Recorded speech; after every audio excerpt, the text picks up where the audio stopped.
Yes, totally. Your actions are going to make an impact anyway. So it's up to you to decide what kind of impact you want to make by doing the kind of things that you do. Welcome to our viewers in Nigeria and across Africa. It's the conversation on Tier West Television Network, your digital first Pan African news network. And as always, we're reaching you from Abuja, Nigeria's capital city. You already know the conversation is quite, insightful and engaging. And my name is Adesuwa Osuyi. Moving straight into development across Africa, that's bringing you stories and happenings from across the African continent, starting with Kenya. 3 Kenyan dangerous terror convicts who escaped from a maximum security prison in Nairobi were on Thursday, that's yesterday, rearrested in eastern Kenya while trying to flee to neighboring Somalia, the Directorate of Criminal Investigation said. Over to Mauritius, where Mauritius' first female Chief Justice was on Thursday sworn in. Bibi Rehana Mogli Gulbul, who's 61 years old, was appointed to head the Supreme Court by the president. It is the highest court in Mauritius. I don't know why that makes me excited, but it does.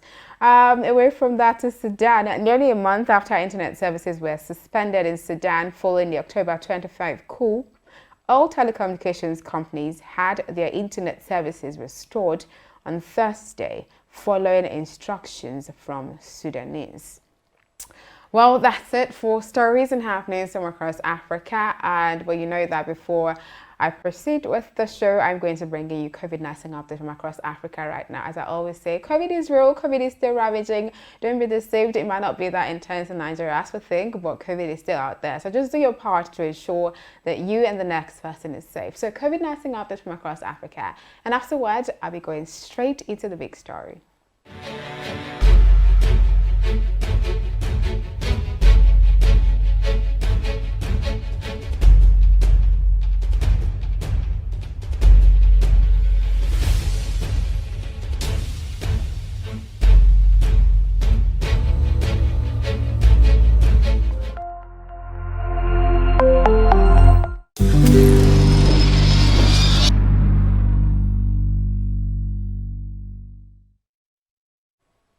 You're still watching the conversation on Tier West Television Network, and as I always tell you, you have to be part of the conversation across our social media platforms. That's Tier West TV Network on Facebook, Twitter, Instagram, and of course on YouTube. You can also just watch, on www.tierwesttvnetwork.com. Moving straight into the big story, and the conversation for today is on caring for the neglected elderly. That's our senior citizens here in Nigeria. And I have someone to talk to me about that. Her name is Sarah Ugbana. She's the founder of Azar Initiative. Good morning, Sarah. Welcome to the show. Good morning, Adesuwa. Nice to be here. It's good to have you. Thank you. First of all, what's your interest in senior citizens in Nigeria? Okay. Well, growing up, I grew up in an environment where I was surrounded with a lot of neglected older persons. And for as long as I can remember, it always bothered me seeing them on the streets, begging, not having proper shelter, not having proper food. And I, as little as I was, I thought to myself, if I could, one day when I grow up and I could do something about it, why not? So okay.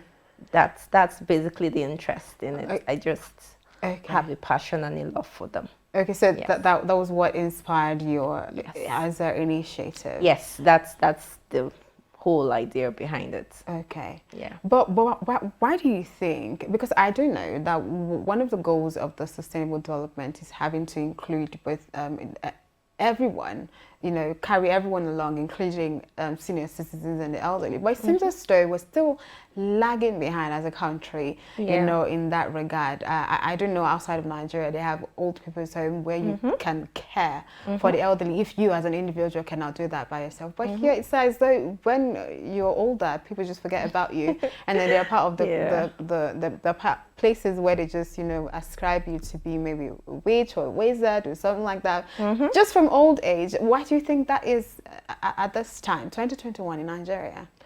Well, I don't think it's a 2021 thing. I feel like we're Africans. Okay. So the culture in Africa is you take care of your elder ones. Yes. It's something that has been passed down from generation to generation.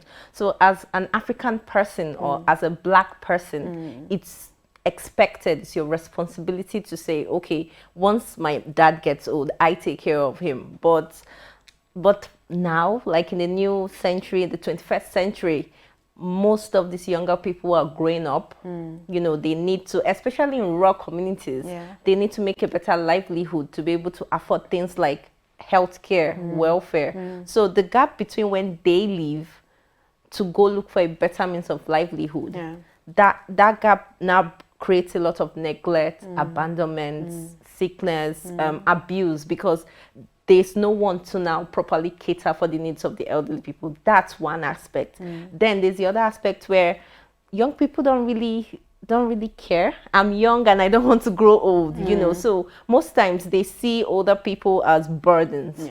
Why do I have to be at home 24/7? Or why do I have to close from work by 5 and still have to go take care of this person and do this and do that? So most times it's, you know, it's the balance isn't there anymore. The idea that this is our responsibility isn't there anymore. So that's why organizations like mine came up to say, okay, if you will not be able to do this, we can step in for you to provide these services so as to ensure that the needs of these people are met, because we all pray for long life, right? So you will get old. So what's your plan when you get old? So that's the whole idea. Okay. So you did mention bridging the gap. So how can we start to do that, aside from organizations like yours who have taken it upon themselves to say, look, we can do that for you?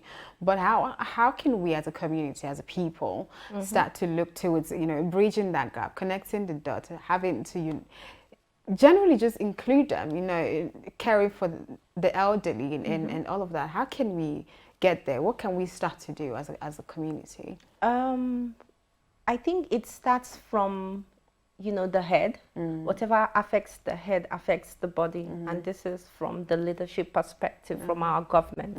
And I'm really excited to, you know, let you know that the government have been looking into, you know, putting policies in place. They recently approved the bills for older persons' rights.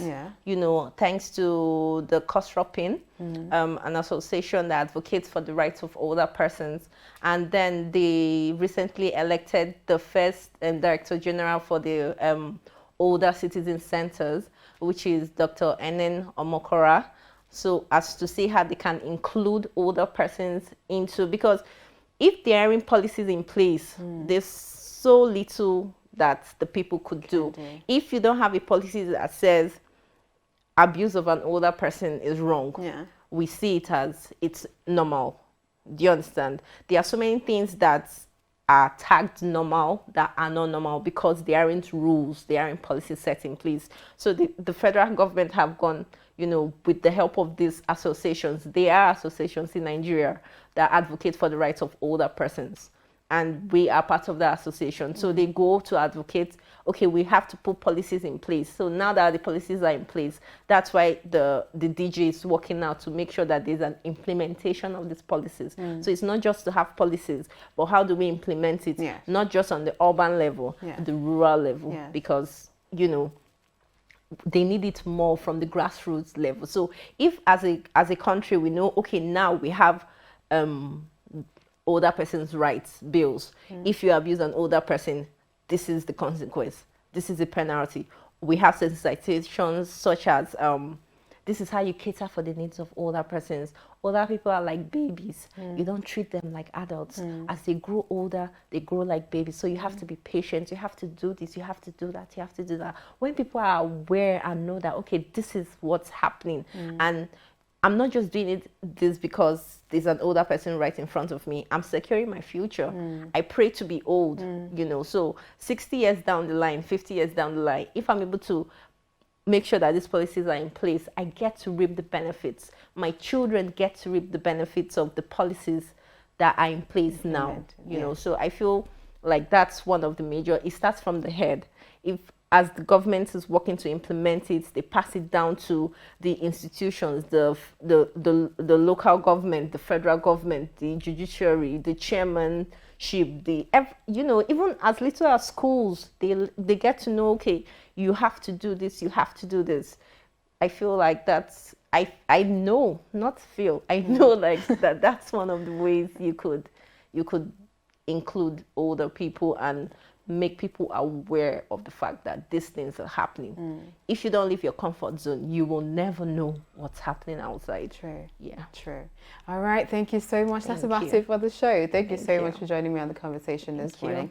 I hope we can, as a country, achieve total inclusion, including, the elderly people, because I Yeah. also do not like to see, senior citizens being neglected. Thank you again Thank for you for joining having me. me. Yes, thank you. And thank you for joining me on the conversation this morning. As I always say, the conversation comes to you every weekday. That's Mondays to Friday. So I'll be back here on Monday. But before then, follow TOS Network across all social media platforms. That's TOS Network on Facebook, Twitter, Instagram, and of course, subscribe to the channel on YouTube. And you can also watch the program and recap of other programs on www.tostvnetwork.com. My name is still Adesuwa Osuyi. Thank you again.